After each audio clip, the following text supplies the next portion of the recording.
मैदान में हारा हुआ इंसान फिर से जीत सकता है, लेकिन मन से हारा हुआ इंसान कभी नहीं जीत सकता है। नमस्कार दोस्तों, मैं हूं आर.डी. प्रजापति और स्वागत करता हूं आप सबका स्टडी ऑन यूट्यूब चैनल के आज 20 जुलाई 2020 के करंट अफेयर्स के वीडियो में।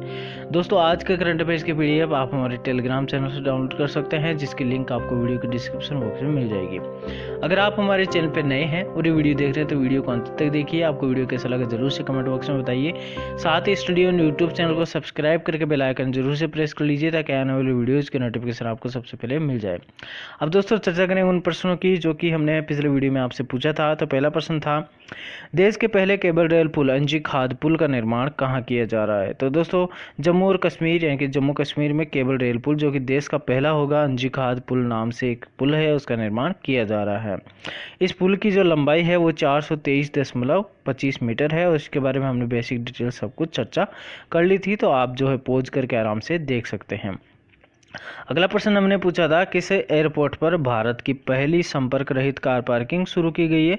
तो हैदराबाद एयरपोर्ट पर भारत की पहली संपर्क रहित कार पार्किंग शुरू की गई है और इसके बारे में हमने जो बेसिक डिटेल की चर्चा की। सबसे पहले तो बात करें तो जो हैदराबाद एयरपोर्ट है उसका फुल नेम देखें तो गांधी मल्लिकार्जुन राव हैदराबाद इंटरनेशनल एयरपोर्ट इसका पूरा नाम है। ठीक है, और इसकी आगे की जो भी डिटेल है आप देख सकते हैं। हमने जो पिछले वीडियो में प्रश्न शामिल किए थे उनके बारे में चर्चा करेंगे। तो पहला प्रश्न हमारा था, अंतर्राष्ट्रीय न्याय के लिए विश्व दिवस कब मनाया जाता है, यानी कि world day for international justice कब मनाया जाता है। तो 17 जुलाई को प्रतिवर्ष अंतर्राष्ट्रीय न्याय के लिए विश्व दिवस मनाया जाता है।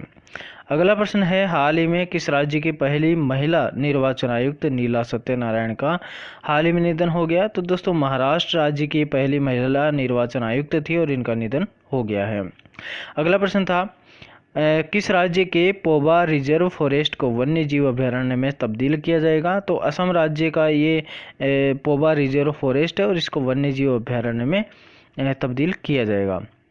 अगला प्रश्न है, अंतर्राष्ट्रीय ओलंपिक समिति ने 2022 में डेकर में आयोजित होने वाले युवा ओलंपिक खेलों को कब तक के लिए स्थगित कर दिया गया है। तो 2026 तक के लिए स्थगित कर दिया गया है जो युवा ओलंपिक खेल है उनको। ठीक है, और ये कहाँ पर आयोजित होने वाले थे, ये सेनेगल की राजधानी डेकर में आयोजित होने वाले थे। तो सेनेगल और अंतर्राष्ट्रीय ओलंपिक समिति इन दोनों ने मिलकर के ये निर्णय लिया है कि 2022 में जो आयोजित होने वाले युवा ओलंपिक खेल है उनको 2026 तक आयोजित किया जाएगा। अब सेनेगल देश की बात करें तो पश्चिम अफ्रीका का देश है, राजधानी डेकर है और मुद्रा पश्चिमी अफ्रीकी CFA फ्रैंक है। अंतर्राष्ट्रीय ओलंपिक समिति की बात करें तो मुख्यालय लॉजेन स्विट्जरलैंड में स्थित है और अंतर्राष्ट्रीय ओलंपिक समिति के अध्यक्ष है थॉमस बाख। अगला प्रश्न था, किस राज्य की पुलिस ने महिला सुरक्षा के लिए साइबर नामक एक अभियान की शुरुआत की है। तो दोस्तों, महिलाओं और बच्चों के जो ऑनलाइन जो है उनका उत्पीड़न होता है उससे छुटकारा पाने के लिए साइबर नामक से तेलंगाना की जो महिला पुलिस विंग है उसके द्वारा ये अभियान शुरू किया गया है। और अगला प्रश्न है हमारा, हाल ही में किसने टंगस्म जनजाति पर लिखी पुस्तक का विमोचन किया है। तो पेमा खांडू जो कि अरुणाचल प्रदेश के मुख्यमंत्री हैं, उनके द्वारा टंगस्म जनजाति पर लिखी एक पुस्तक का विमोचन किया है। ठीक है, अगला प्रश्न है हमारा, हाल ही में किसे US India business council global leadership award 2020 दिया गया है। तो दोस्तों, एन चंद्रशेखरन और जिम ताइकलेट इन दोनों को ही US India business council global leadership award दिया गया है। अब US India business council global leadership की बात करें यहाँ पर तो हेडक्वार्टर वाशिंगटन DC अमेरिका में है और अध्यक्ष है निशा बिस्वाल। भारत के लिए USIBC के प्रबंध निदेशक है अंबिका शर्मा। अगला प्रश्न था हमारा, हाल ही में किस IIT संस्थान ने सबसे कम कीमत की कोरोना वायरस की जांच करने वाली किट कोरोश्योर बनाई है। तो दोस्तों, IIT दिल्ली ने बनाई है कोरोश्योर और इसकी फ़ोटो भी आप देख सकते हैं। तो दोस्तों, ये हमने चर्चा कर ली जो पिछले वीडियो में हमारे जो प्रश्न थे उनकी। अब दोस्तों चर्चा करेंगे आज के यानी कि 20 जुलाई 2020 के करंट अफेयर्स के प्रश्नों की। उससे पहले हम बोलेंगे कि स्टडी ऑन यूट्यूब चैनल को आपने सब्सक्राइब नहीं किया है तो सब्सक्राइब कर लीजिए और बेल आइकन भी प्रेस कर ले, ताकि आने वाली वीडियोज़ के नोटिफिकेशन आपको सबसे पहले मिल जाए। आज का जो पहला प्रश्न है वो है, HCL टेक्नोलॉजीज़ की नई चेयरमैन कौन बनी है। तो दोस्तों, रोशनी नाडर मल्होत्रा जो कि हमारे भारत की सबसे धनी महिला है, वो HCL टेक्नोलॉजीज़ की पहली महिला चेयरमैन नई चेयरमैन बनी है और ये अपने जो पिता है उनका स्थान लेंगी, शिव नाडर का। तो इसके बारे में और डिटेल चेक करें तो वह एक लिस्टेड भारतीय आईटी कंपनी का नेतृत्व करने वाली पहली महिला बन गई है। और रोशनी नाडर मल्होत्रा एचसीएल कॉरपोरेशन की कार्यकारी निदेशक और सीईओ तथा एचसीएल टेक्नोलॉजीज बोर्ड की अध्यक्ष और शिव नाडर फाउंडेशन के ट्रस्टी भी रह चुकी है। और रोशनी नाडर भारत की सबसे धनी महिला है। रोशनी नाडर को वाइल्ड लाइफ से जुड़ाव है और इसी के चलते उन्होंने 2018 में द हैबिटेट ट्रस्ट के नाम से एक ट्रस्ट की स्थापना की। फोर्ब्स मैगजीन के अनुसार नाडर को 2019 में दुनिया की 54वीं सबसे ताकतवर महिला के रूप में चुना गया था। अगला प्रश्न है, टोरंटो इंटरनेशनल फिल्म फेस्टिवल 2020 के एम्बेसडर के रूप में किसे चुना गया है? तो दोस्तों प्रियंका चोपड़ा जोनास को टोरंटो इंटरनेशनल फिल्म फेस्टिवल 2020 के एम्बेसडर के रूप में चुना गया है। बॉलीवुड अभिनेत्री प्रियंका चोपड़ा जोनास को टोरंटो इंटरनेशनल फिल्म फेस्टिवल 2020 के एम्बेसडर के रूप में चुना गया है। और प्रियंका चोपड़ा 50 प्रतिष्ठित फिल्म निर्माताओं और अभिनेताओं की सूची में शामिल हो गई है जिन्हें कि टोरंटो इंटरनेशनल फिल्म फेस्टिवल यानी कि TIFF के लिए एम्बेसडर के रूप में आमंत्रित किया जाएगा। फिल्म निर्माता अनुराग कश्यप को भी TIFF के लिए चुना गया था। और प्रतिष्ठित फिल्म महोत्सव कोरोना वायरस महामारी के मद्देनज़र डिजिटल स्क्रीनिंग और वर्चुअल रेड कारपेट के जरिए आयोजित किया जाएगा। यह महोत्सव 10 सितंबर से 19 सितंबर 2020 तक आयोजित किया जाएगा। अगला प्रश्न है, नेशनल मंडेला अंतर्राष्ट्रीय दिवस कब मनाया जाता है? तो नेशनल मंडेला अंतर्राष्ट्रीय दिवस प्रतिवर्ष 18 जुलाई को मनाया जाता है। ठीक है, तो आप फोटो में देख रहे हैं यह है नेल्सन मंडेला। इनके बारे में बेसिक डिटेल्स की चर्चा करेंगे। तो अंतर्राष्ट्रीय नेल्सन मंडेला दिवस नेल्सन मंडेला के सम्मान में प्रतिवर्ष 18 जुलाई को उनके जन्म दिवस पर मनाया जाता है। और संयुक्त राष्ट्र महासभा ने आधिकारिक रूप से नवंबर 2009 में इस दिन को घोषित किया और 18 जुलाई 2010 को पहली बार संयुक्त राष्ट्र मंडेला दिवस मनाया गया था। नेशनल रोहिल्ला मंडेला एक राजनीतिक नेता थे और परोपकारी व्यक्ति थे जिन्होंने 1994 से 1999 तक दक्षिण अफ्रीका के राष्ट्रपति के रूप में कार्य किया था। अगला प्रश्न है, किस राज्य में स्मृति वन का उद्घाटन किया गया है? तो दोस्तों उत्तराखंड में स्मृति वन का उद्घाटन किया गया है। उत्तराखंड राज्य की बात करें यहाँ पे तो उत्तराखंड राज्य में हरेला पर्व के मौके पर राज्य के प्रसिद्ध लोक गायक स्वर्गीय जीत सिंह नेगी की याद में मुख्यमंत्री त्रिवेंद्र सिंह रावत ने देहरादून जिले के ऐशतल गांव में स्मृति वन का उद्घाटन किया है।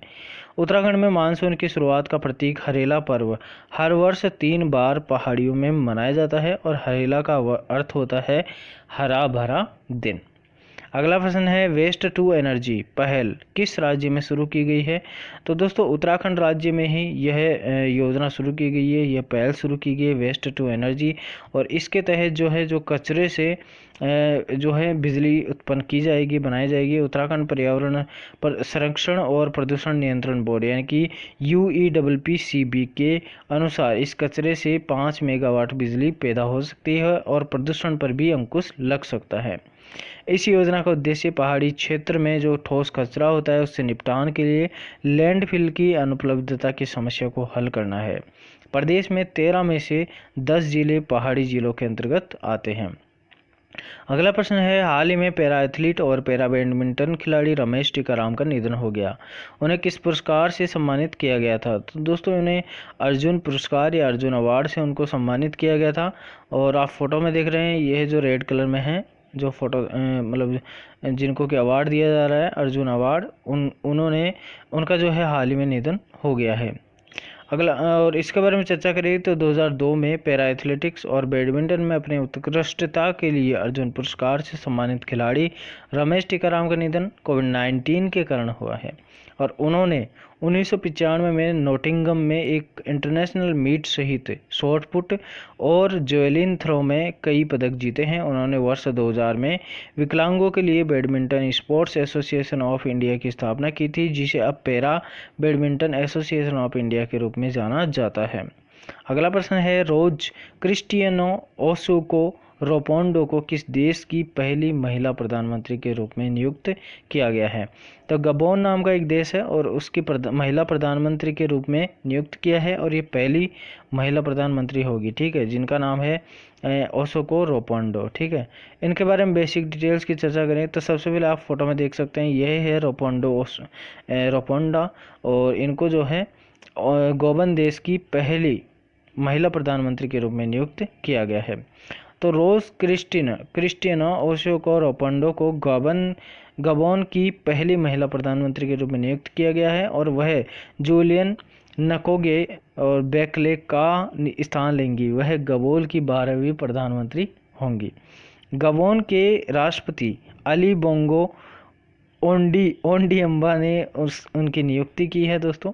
अगला प्रश्न है फीफा वर्ल्ड कप 2020 कहाँ पर आयोजित किया जाएगा? तो कतर में आयोजित किया जाएगा फीफा वर्ल्ड कप 2020। 2022 का जो फीफा वर्ल्ड कप अरब क्षेत्र में आयोजित होने वाला पहला विश्व कप होगा और मुस्लिम बहुल क्षेत्र में भी पहला विश्व कप होगा। विश्व कप 32 टीमों को शामिल करने वाला अंतिम टूर्नामेंट होगा, क्योंकि 2026 में जो है टूर्नामेंट में 48 टीमें तक इसको बढ़ा दिया जाएगा। और भारत ने कभी भी फीफा वर्ल्ड कप में भाग नहीं लिया है। भारतीय राष्ट्रीय टीम 2019 में जारी नवीनतम फीफा रैंकिंग में 108वीं रैंक पर है।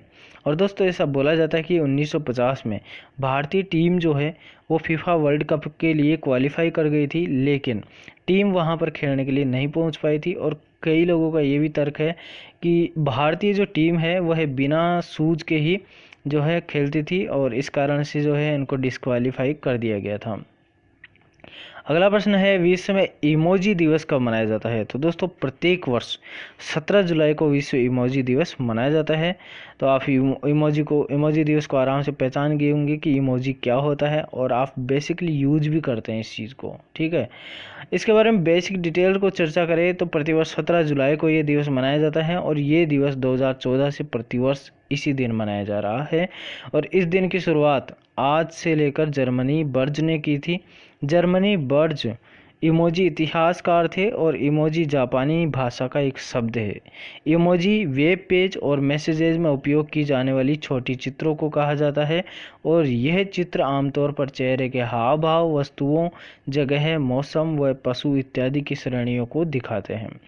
इमोजी की शुरुआत सबसे पहले 1999 में जापानी मोबाइल में की गई थी और 2010 के बाद इमोजी काफ़ी प्रसिद्ध हुई और उनका उपयोग वेबसाइट और ऐप्स में बड़े पैमाने पर किया जाने लगा।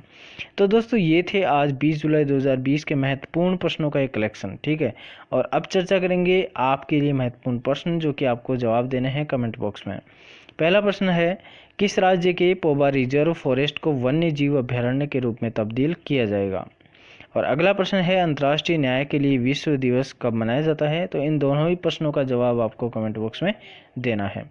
तो आज के करंट अफेयर्स का सेशन ये समाप्त होता है। आपको वीडियो कैसा लगा जरूर से बताइए। अगर आपको वीडियो पसंद आता है तो लाइक करिए, शेयर करिए और साथ ही स्टडी इन यूट्यूब चैनल को सब्सक्राइब करके बेल आइकन जरूर से प्रेस कर लीजिए ताकि आने वाली वीडियोज़ के नोटिफिकेशन आपको सबसे पहले मिल जाए। ठीक है दोस्तों, इसी के साथ में विदाई लेते हैं। Thank you so much. जय हिंद, जय भारत।